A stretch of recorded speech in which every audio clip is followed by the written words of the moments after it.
gay. Hello and welcome back, Ravers. It is season 4, episode 7 of Gay Rave, and I am the Gabby L. Ring ring, bitch. We are back, and I am so happy because we have so much to talk about. I am back in my incredibly humble abode. You will see I am no longer in Arizona with the Zonies. I will have you know, it rains like 11 days a year there. And I was there for less than 48 hours, and guess what it did?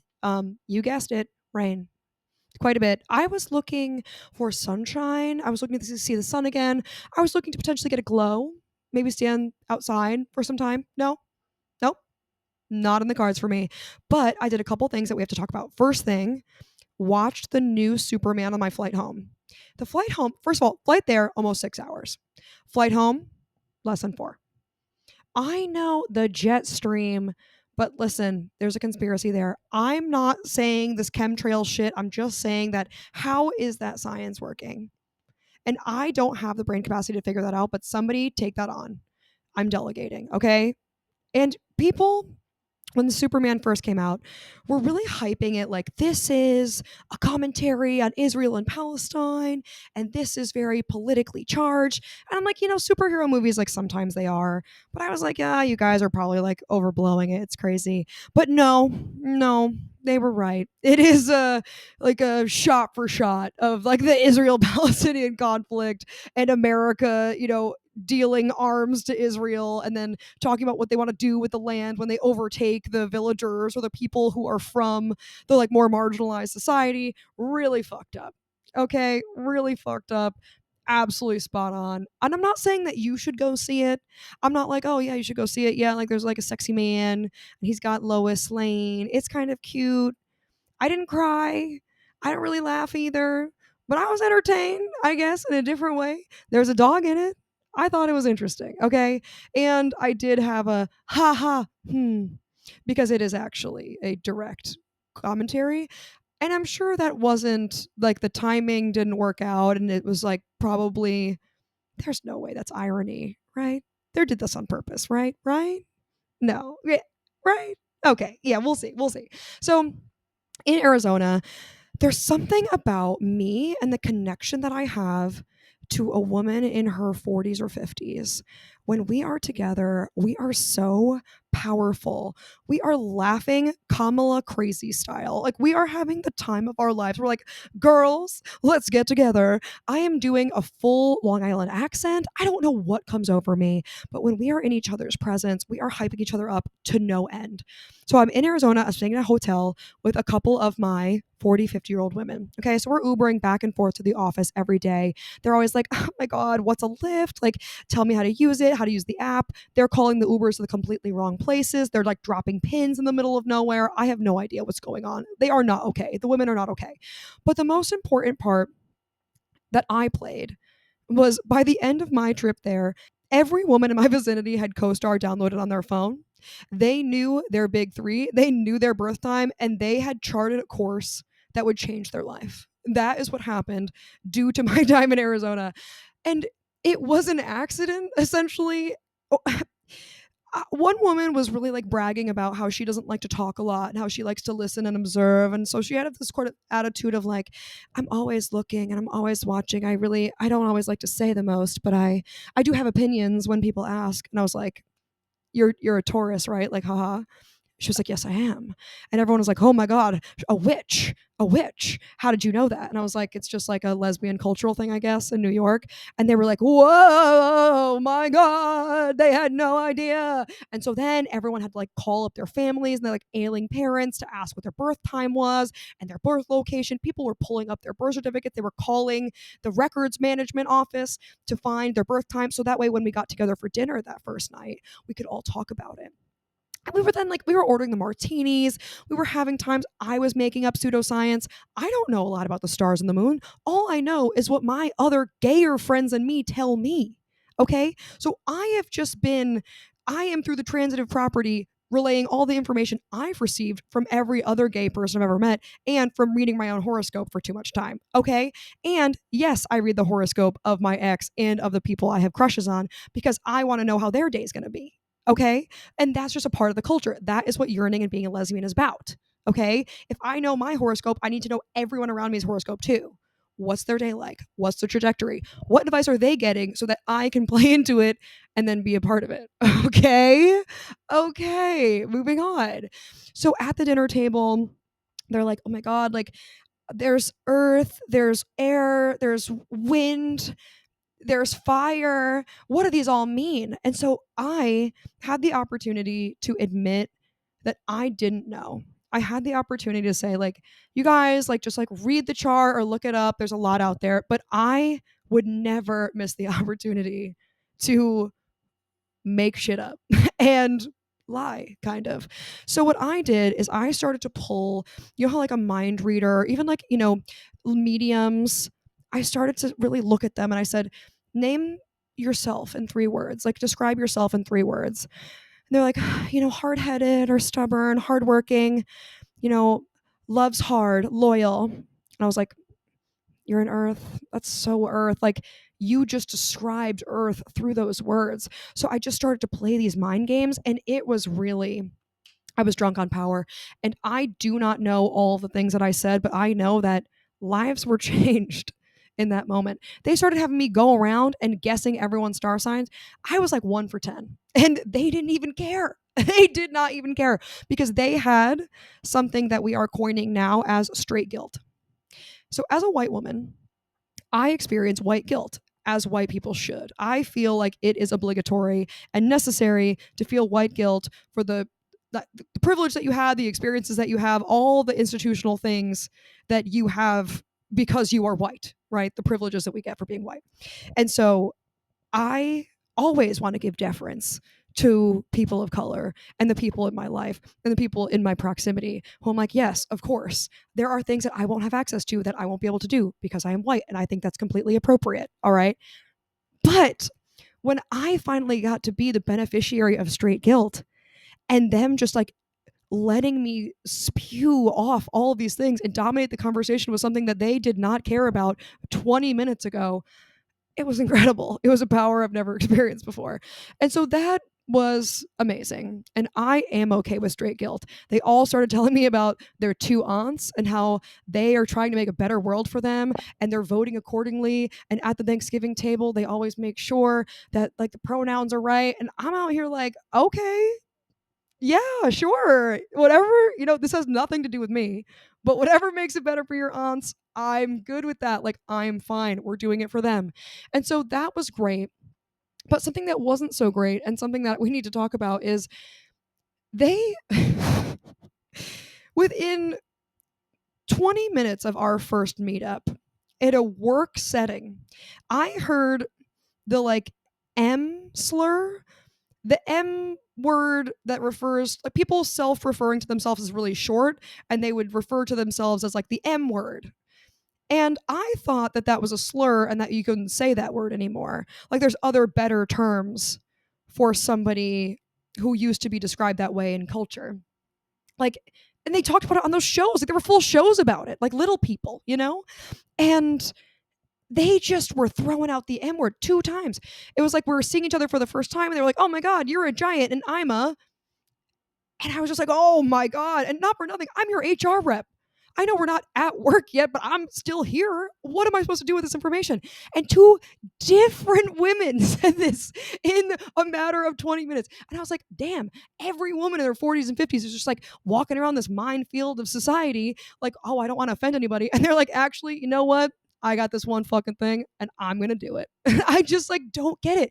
I thought that that was removed from society and we all kind of agreed we weren't going to use that word anymore, but apparently not.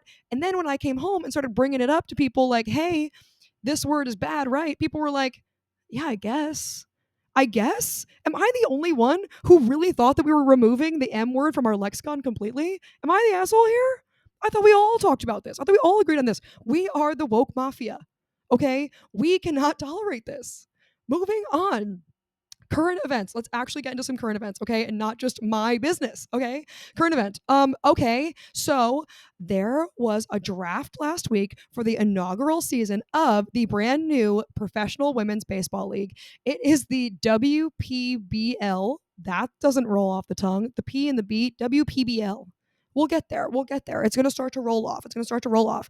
So the WPBL is due to launch in August of 2026, so a little less than a year from now.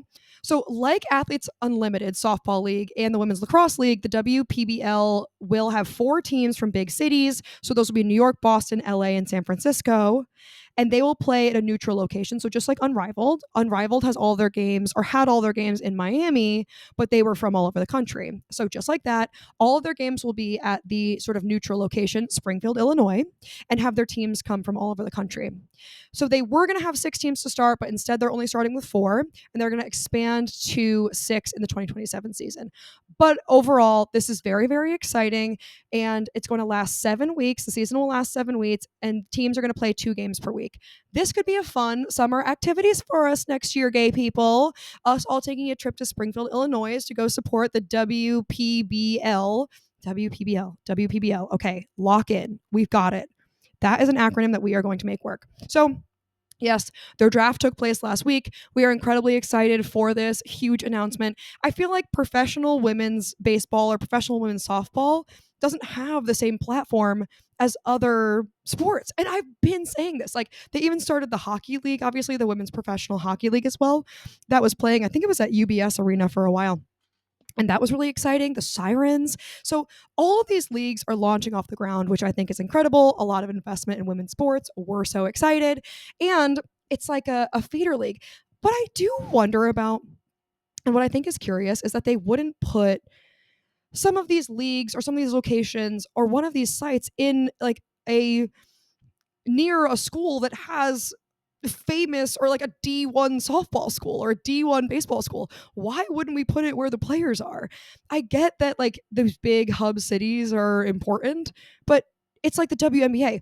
Why wouldn't there be a WNBA team in South Carolina, for example? Like, there's a reason why Connecticut has a WNBA team, because UConn has the best women's basketball program in the country. So why wouldn't it make sense that they have the WPBL come from places with really hot softball programs? And I don't know what those are off the top of my head. Texas is coming to mind, and I think there's a blue one. Maybe North Carolina. I don't totally know. But just a thought, just a thought. Listen, I'm still happy and I'm still excited. Just me throwing in my 2 cents. You know me, always talking about shit I have no idea about. So let's all give it up. Shout out to the drafted players. And it's not just people who are out of college too. It's some people who've been playing in the Athletes Unlimited softball league for a while too, who could have gotten drafted. So it's like varying ages, a lot of different folks, different like backgrounds. It is fantastic. So big dubs in the chat. Okay. Moving on, current event. Mom Donnie's visit to the White House. This shit was so funny. Another, top tier day on the internet. Zohran Mamdani had Donald Trump wrapped around his little finger just like I had those 40, 50-year-old women.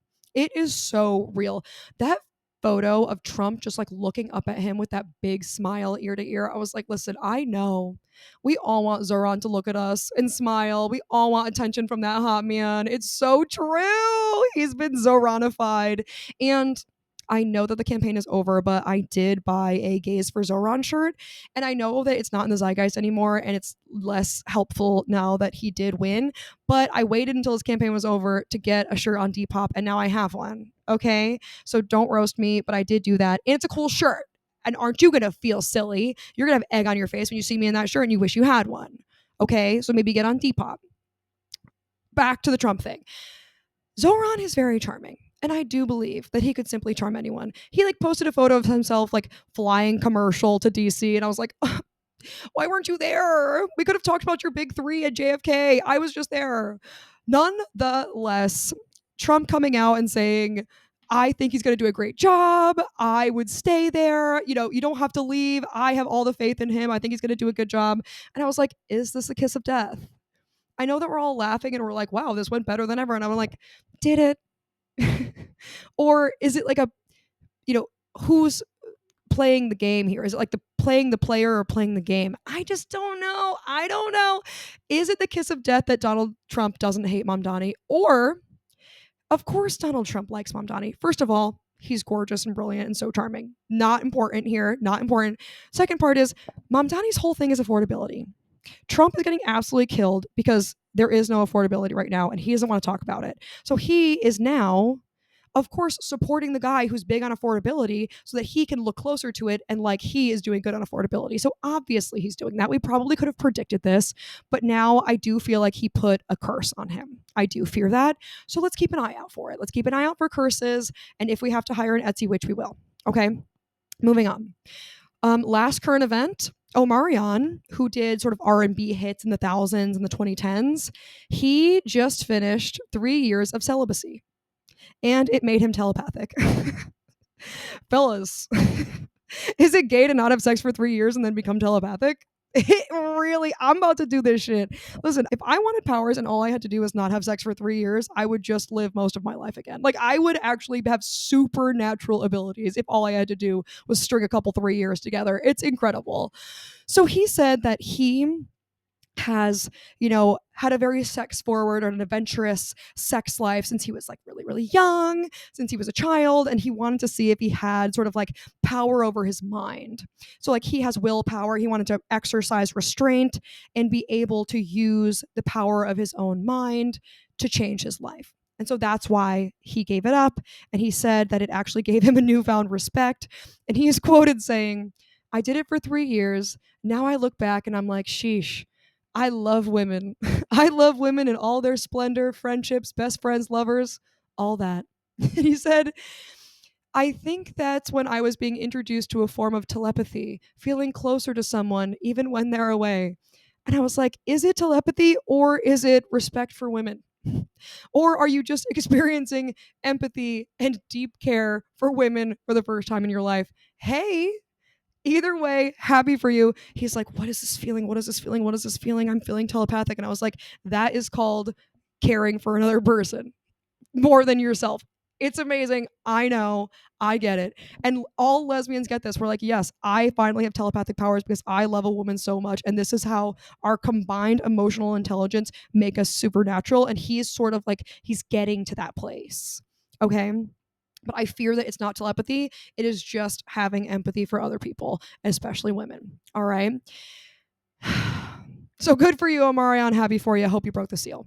I, like Omarion, also want to understand the meaning of life and how it can be better or who I am. And so, in a way, I relate to Omarion. And I've been going through this fuck ass quest because I feel like I really want to know myself. I just want to understand, like, who or how am I? So that way, like, things just become easier. I want to know myself, know what I'm most likely to do. And then if there are things like I want to change about myself, then I can sort of decide who I want that person to be and put myself on that path. But I'm in this sort of like catch 22 where, in trying to find things out about myself, then I'm thinking, well, do I want that to be how I am, or is that just how I am today? And then I'm like, okay, well then who am I really? And it's just this backwards ass shit. And I think I'm thinking about it too much. And I think that is the crux of this whole thing. Why am I fucking thinking about it? Because, and then it's bad when you start fucking looking up statistics on the internet. 90% of people think they have self-awareness. And truly, only 10 to 15% of people have that. So we know that there is this huge dissonance and this huge gap. But that's why I think that why do I think that I'm so different, that I can understand myself better than most people? And it's this whole thing where, like, if most people, it's like the Dunning-Kruger effect. It's most people think that they are better at things than they would be, or are smarter than they would be, or are better than they actually are, because that's just like how our minds work. And it actually helps you to think that you're better or smarter at things, because then it gives you the confidence to live your life and to try new things and to do things when you actually have a self-awareness or a lack of self-awareness that thinks that you're better. So say, for example, you had to rank your intelligence on a scale of 1 to 10. 1 being you're dumb as a rock, 10 being you're a genius. Most of us would say, actually, think of your number. And it's, through all of my many Googles, I said most people would say 7. And I said 7. If you said 7, you, like me, also believe that you're like above average of intelligence than most people. And if everyone is saying 7, then guess what? No one's 7, right? We know that.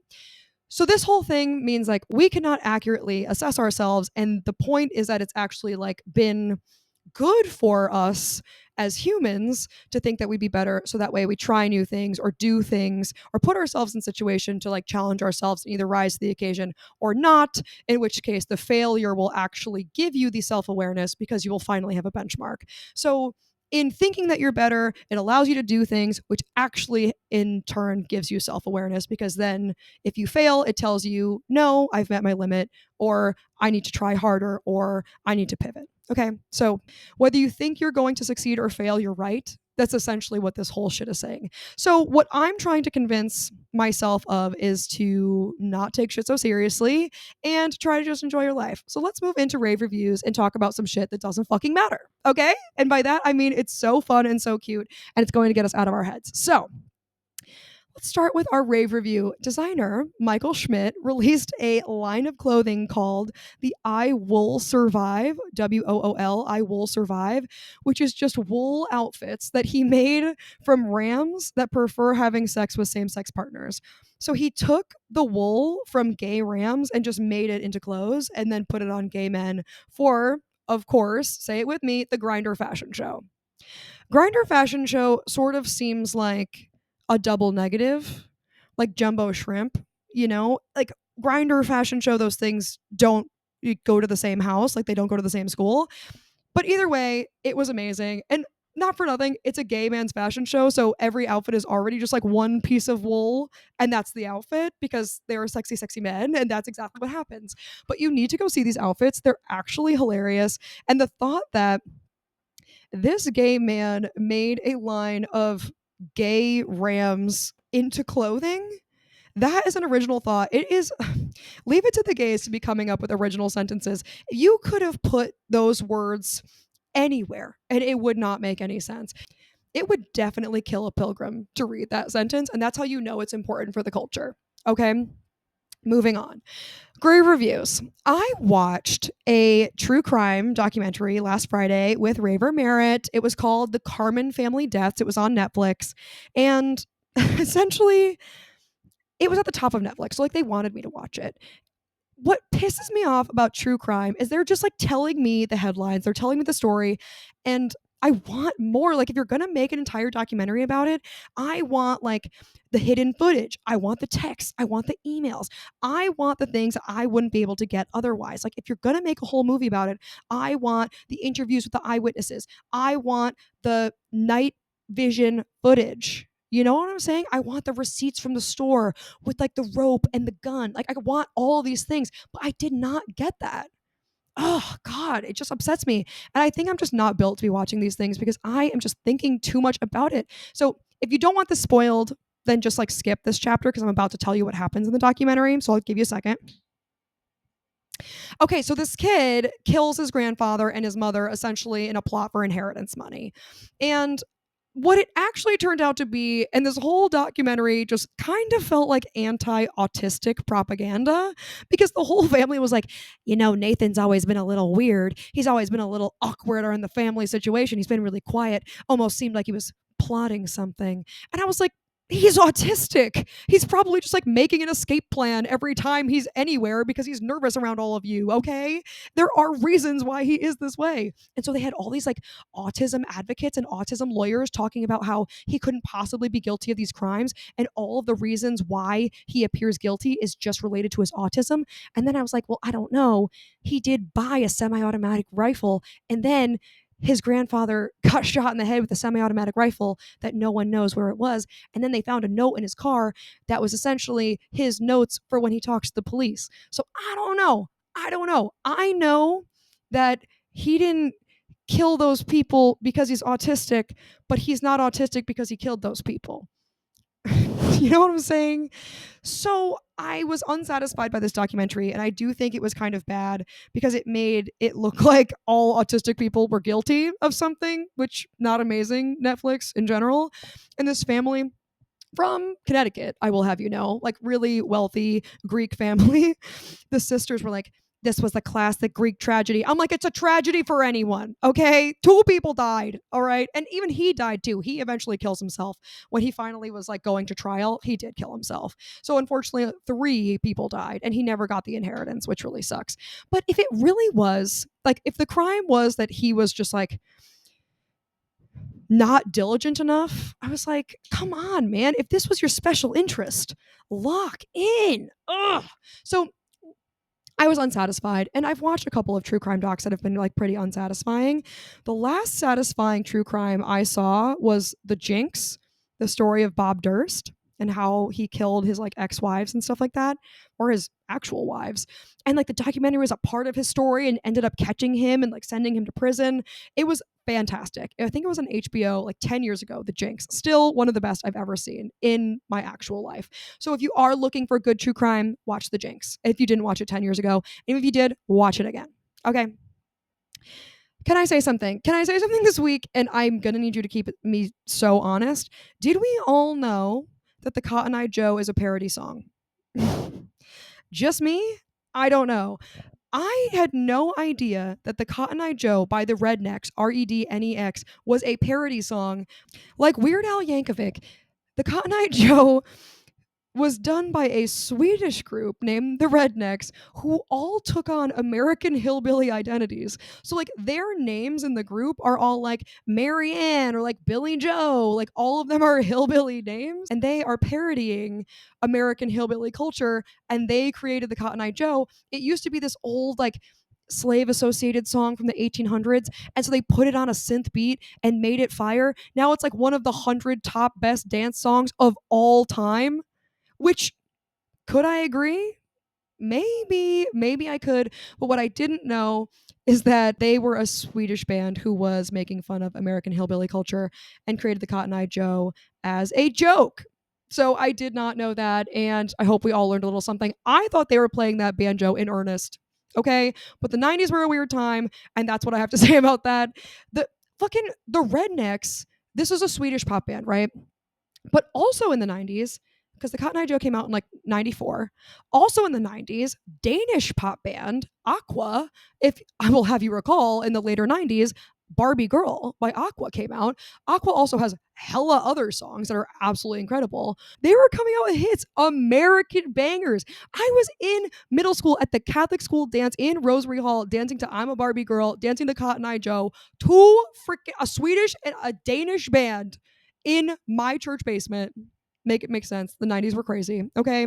I'm sorry. I'm sorry for the week. Goes out to all of you. First of all, my phone has no storage left, so I have essentially no apps left on my phone. And if you send me a photo, I won't get it until my phone has enough storage to receive it. So if you're sending me things and I'm not responding, hit my line in another way. Call my phone, send me a FaceTime, hit my DMs. It's probably not you.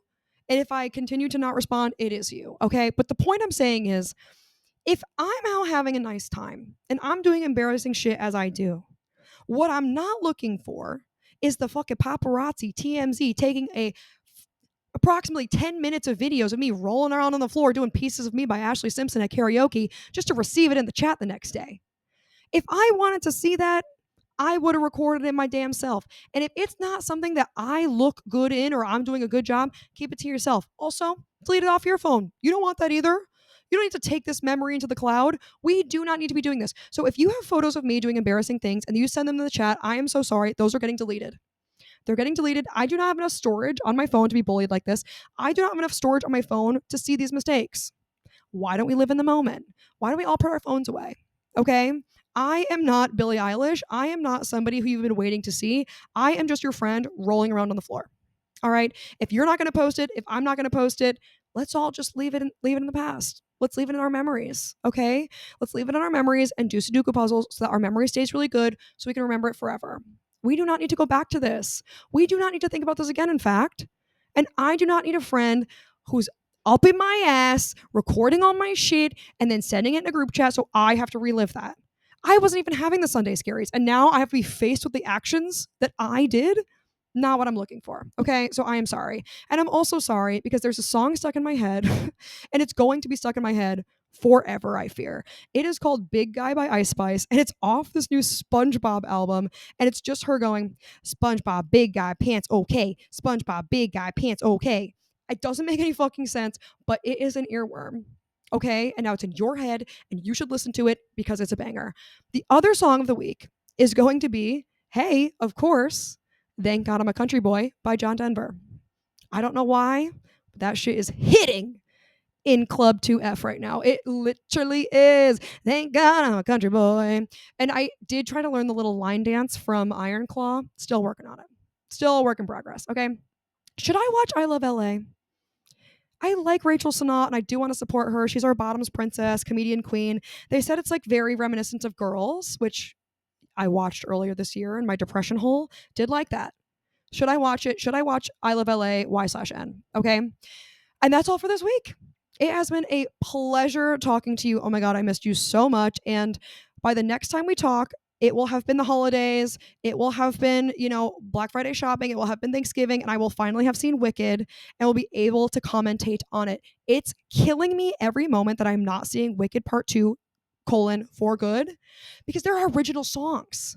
I am seeing things and I'm seeing reviews and I know there's different songs and now I'm seeing all these behind the scenes and I haven't seen it yet. It's pissing me and my homegirls off. So I'm going to see it on Thanksgiving so I can finally bring to you my opinion, which you've all been, say it with me, waiting for.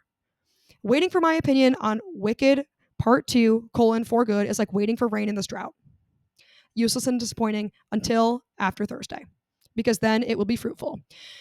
That's all for this week. This has been Gay Rave. I am the Gabby L, and the L is for say it with me. Love you. Bye. That's what she said. And you know what? What was that? Okay, James.